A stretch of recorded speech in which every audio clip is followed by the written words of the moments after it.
Litter trays are an essential part of life with cats, but are you and your cat on the same page about what it is they exactly need?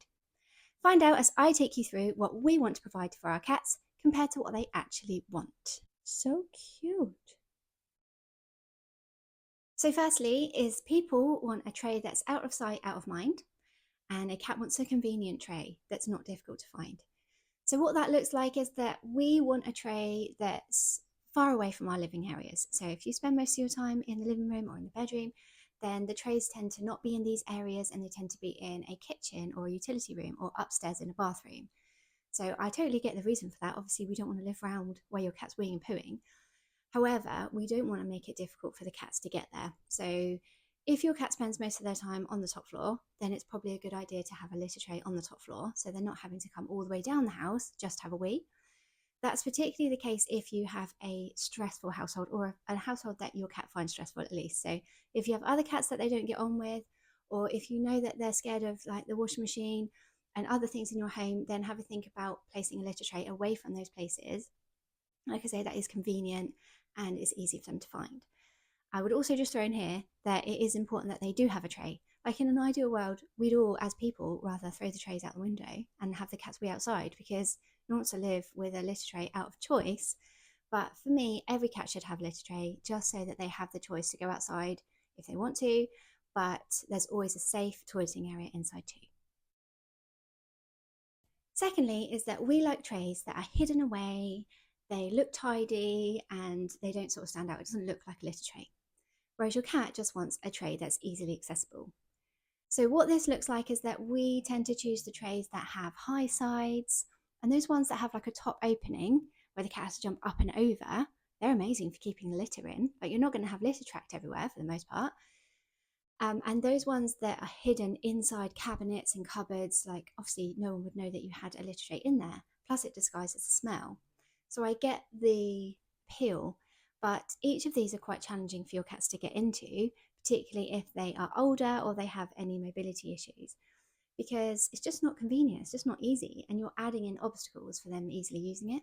So I would always recommend just having a big, wide open tray. That's another thing as well. Cats like as big as you can get, and we prefer dinky if we can, just to sort of make it invisible.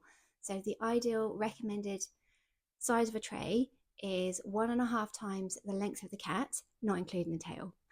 So even if we take the tail out of that like calculation, it is still massive and it's still much bigger than probably the trays you can find in your local pet shop.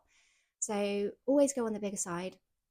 And we want to make sure that it's as easy as possible. They can just breeze along, use the tray, and move on. Some cats might prefer a hooded one, and I'm not against that at all, but let's just make it as easy as possible for them to use it. Next is that we would like them to have one designated toileting area, and your cat would like lots and all separate. So, in a multi cat household, if you have more than one cat, then you'll probably have more than one litter tray. So, the rule is one per cat plus one more. But if you're positioning them all in the same sort of area, so all lined up in a row, then as far as your cat's concerned, that is just one toileting area. So any stress they might have got from sharing litter trays, they're still going to get because they're sharing a toilet, regardless of how many individual trays are in that space.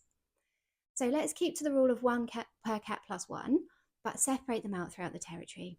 So this is going to really help because it means that if one cat's using a tray and the other one tries to use it, then they can go to another one.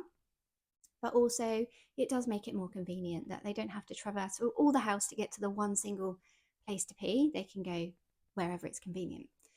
This is also the case for one cat as well, because one per cat plus one means one for your cat plus an extra one for choice. So they do have that option to choose which one they go in. It's not you use this or nothing else.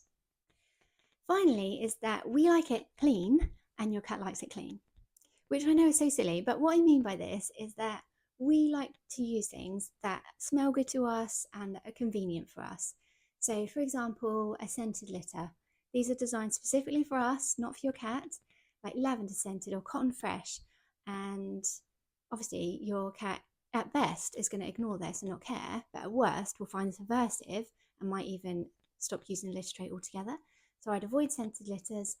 Also, litter liners as well. Like for our convenience, you can line the bottom of the tray with a liner, and then when you're ready, you can like fold it in and just take up the whole liner and put that in the bin.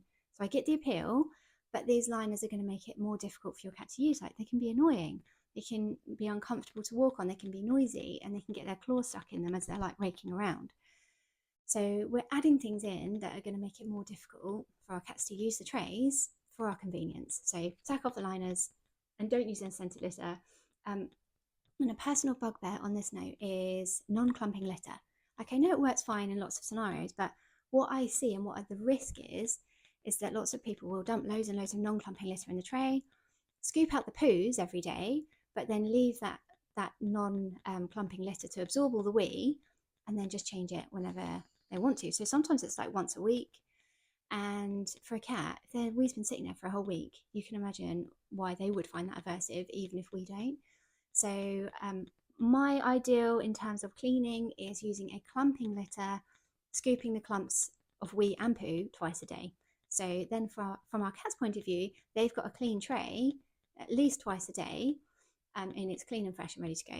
So if you do this way, as long as your cat generally aims well, then you shouldn't have to empty the entire tray very frequently and wash out the whole tray. Whereas you do have to do that with a non-clumping litter.